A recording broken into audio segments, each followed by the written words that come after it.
So ngayong All Filipino Cup, kakailanganin pa di umano raw ng TNT ang isa pang guard na makakatulong ni TNT 2025 PBA Commissioner's Cup Finals MVP Reynam Batak.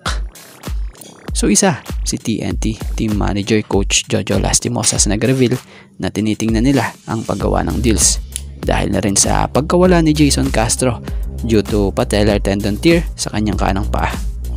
Ayon nga sa isang pahayag ni TNT Team Manager Jojo Lastimosa, pilay-pilay daw sila ngayon and we don't have Jason.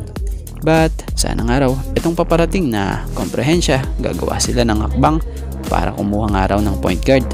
So that's my immediate plan actually aniya.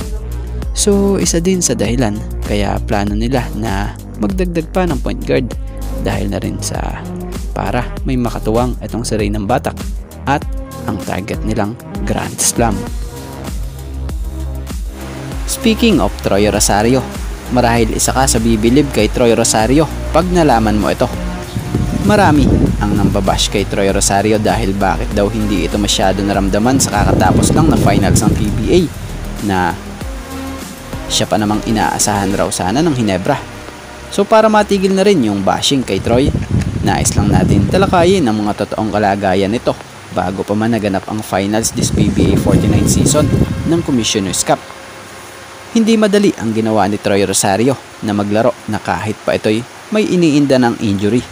Biruin mo, tinitiis niya mula game 1 hanggang game 7 ang sakit ng kanyang injury na natampo pa noon pang semifinals kontra pa Northport na kung saan nagkaroon ito ng ankle injury.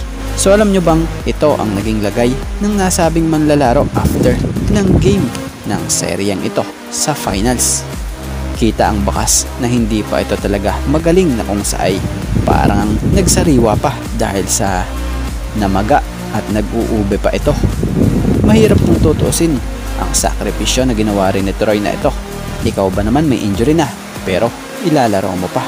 Sa tingin mo madali yon? Syempre magkakaroon ng konting epekto yan sa game mo. At sa isang inspiration letter na ating nabasa na nagmula nga po di umano sa asawa nitong si Troy. So translated na nga po ito mula sa English to Tagalog na pinost nga po nitong si Barangay Hinebra Forever. Credit po na kung saan nakasaad rito.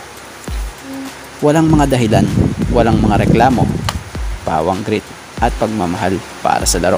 Unang finals na kasama ang Hinebra. Sa kabila ng kanyang pinsala sa paa, nilalaro niya ang sakit. Ang ilan ay magbibigay ng mga dahilan pero siya, laban lang. Laro lang kasi kailangan siya. Hindi lubos na maiintindihan ng mga tao ang pakikibaka dahil hindi nila nakikita ang mga sakripisyo na ginagawa ni Troy. Therapy araw-araw, maraming mga FUP upang mabawasan ang pamamaga at tinitiis ang sakit lalo na kung ang sakit na reliever ay magsusuot. Ipinagmamalaki kita Troy ang iyong pagpapasiya at pagiging matatag na maglaro sa pamamagitan ng isang pinsala ay tunay na kamangha. Alam ko kung gaano kalala ang gusto mo ng kampyonato, ngunit ang plano ng Diyos ay palaging mas malaki kaysa sa atin. Kukunin namin ito sa susunod. Mahal na mahal kita, ang aking idolo.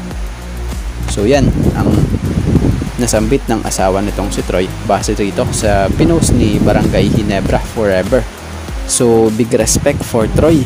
Asahan nyo next conference pag fully recover na nga po yan, siguradong babawi yan ng mas malakas na maaaring higit pa sa ina-expect nyo. At dito tayo, tila mailap ang kampyonato ngayon sa Barangay Hinebra na kung saan hindi nga umubra sila sa TNT Tropang Giga this finals at ilang beses na. Pero ngayong All Filipino susubok muli sila kasama ang buong team except Justin Noype Brownlee. So inaasahang oras na para sa player na si Jeremiah this Philippine Cup dahil sa matagal na ring panahong itong nire-ready ng team ng Hinebra. July 2023 pa nang magrahe si Jeremiah. PBA on tour yun na kung saan inabot siya ng torn ACL na siyang pangalawang beses sa kanyang karera.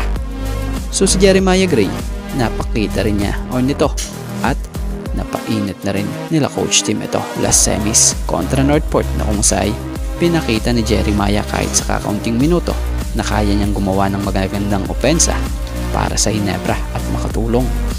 So yung ganitong pagkakataon ang pinakamahalaga at ngayong Philippine Cup inaasahang mabibigyan na ito ng mas mahabang minuto dahil sa tila fully recovered na ito.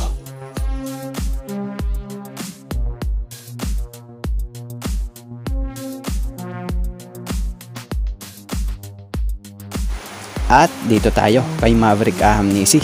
Sa loob ng 2 taon tila mailap pa din kay Maverick Ahamnisi ang kampyonato suot ang uniforme ng Barangay Ginebra.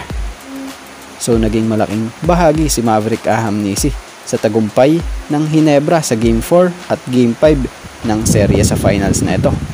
Kaya nga lang hindi nga po naging maganda ang performance nito sa Game 7 finals kung saan bigo nga ulit siyang magkaroon ng kampyonato sa Ginebra.